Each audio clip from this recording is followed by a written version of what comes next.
Assalamualaikum dan salam sejahtera. Saya Cikgu Farzana Ilyas daripada SMK Tunku Abdul Malik akan meneruskan pembelajaran kita bagi topik 2.4 adaptasi dalam sistem respirasi. Sebelum ini kita telah pelajari adaptasi dalam sistem respirasi bagi haiwan berkulit lembap dan adaptasi dalam sistem respirasi bagi ikan. Untuk hari ini, kita akan teruskan pembelajaran kita bagi adaptasi dalam sistem respirasi bagi serangga. Kita tahu pelbagai jenis serangga berada di sekeliling kita. Contohnya, belalang, pepatung, kumbang, ladybird dan macam-macam lagi jenis serangga. Untuk pengetahuan semua, sistem respirasi serangga ia menggunakan sistem trakea sebagai sistem respirasi dan ia melibatkan bahagian spiracle, trakea, trakeol dan juga sel badan. Tahukah anda kenapa kita memberi nama sistem trakea bagi sistem respirasi serangga? Bagi sistem trakea, kenapa ia dikenali sebagai sistem trakea? Ia terdiri daripada satu tiub udara yang terdapat di dalam serangga. Di sini kita mengambil contoh serangga belalang.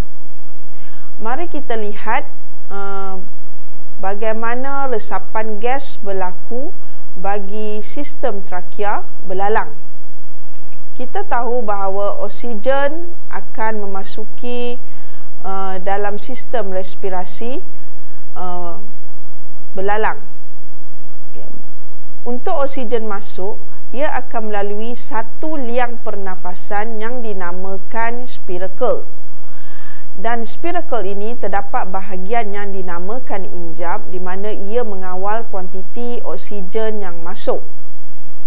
Setelah oksigen masuk di dalam spiracle, ia akan melalui satu tiub udara di mana ini kita katakan trakea dan ia dinamakan sistem trakea, dan daripada trakea ia akan melalui cabang-cabang trakeol. Trakeol ini adalah cabang-cabang daripada trakea, dan daripada trakeol ia akan meresap masuk ke dalam sel-sel badan. Laluan yang sama juga akan berlaku untuk udara keluar daripada sistem respirasi, iaitu udara karbon dioksida. Dinding trakeol yang nipis dan lembap membolehkan gas respirasi melarut dan meresap dengan mudah. Bilangan trakeol yang banyak juga memberikan luas permukaan yang besar untuk resapan gas. Ciri-ciri ini, nipis, lembap dan banyak, trakeol yang banyak membantu peningkatan kecekapan pertukaran gas. Manakala serangga yang lebih besar seperti belalang mempunyai kantung udara untuk meningkatkan pertukaran gas antara tisu dan persekitaran semasa pergerakan. Mengapakah sistem peredaran darah serangga tidak terlibat dalam mekanisme respirasi serangga? Mari kita lihat. Pertukaran gas adalah melalui resapan terus kepada sel. Oksigen disalurkan terus melalui sistem trakea, iaitu rangkaian tiub halus yang bersambung dengan lubang spiracle pada permukaan badan. Oksigen dari udara meresap masuk melalui spiracle, trakea, trakeol dan terus ke sel-sel badan. Karbon dioksida keluar melalui laluan yang sama. Sistem respirasi serangga ini akan lebih berkesan daripada sistem respirasi manusia. Kenapa? Pertukaran gas melalui resapan secara terus kepada sel dalam serangga ia lebih mudah, cepat dan efisien berbanding dengan pertukaran gas melalui pengangkutan gas oleh darah dalam badan manusia.